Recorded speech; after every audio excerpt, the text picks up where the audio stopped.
वळूयात पुढल्या बातमीकडे। मिठागराची 254 एकर जमीन राज्य सरकारनं गमावली आहे।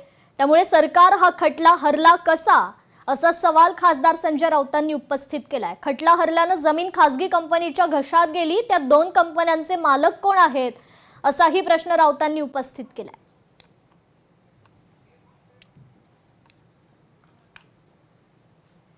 तर या ठिकाणी खासदार संजय राऊतांनी यावरून हल्लाबोल केलेला आहे।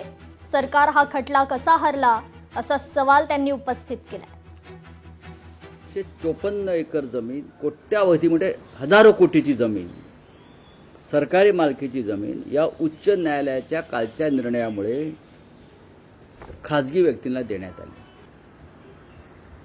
माझा प्रश्न असा आहे की महाराष्ट्र सरकारकडे इतके मोठे मोठे वकील असताना हा खटला महाराष्ट्र सरकार हरला कसा? आणि मीरा रिअल इस्टेट डेव्हलपर्स या दोन कंपन्यांची नावं लक्षात ठेवा। मी सरकारला विचारतो आहे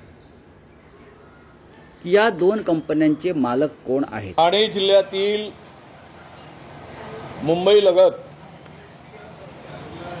जवळपास 6000 कोटीची जमीन, ज्याचे बाजार मूल्य 6000 कोटी रुपये आहे, ही मूळ जमीन राज्य सरकारची असताना या मुंबईमधील दोन कंपन्यांनी संगनमत करून राज्य सरकारच्या दुर्लक्षामुळे ही जमीन गिळंकृत करायचा केविलवाणा प्रयत्न केलेला आहे। वाटतं की ही जमीन तेव्हाची राज्य सरकारची आहे। मग राज्य सरकारची जमीन ही लीजवर दिली होती। लीजवर दिलेली जमीन ही कुठलेही मालक होऊ शकत नाही।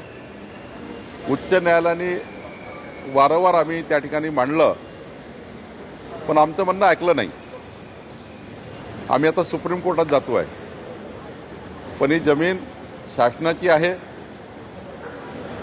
ही जमीन खाजगी मालकाला आपण देऊ शकत नाही। उच्च न्यायालयाने त्यांचा निकाल कुठल्या आधारावर दिला याचा अभ्यास आम्ही करतो आहे।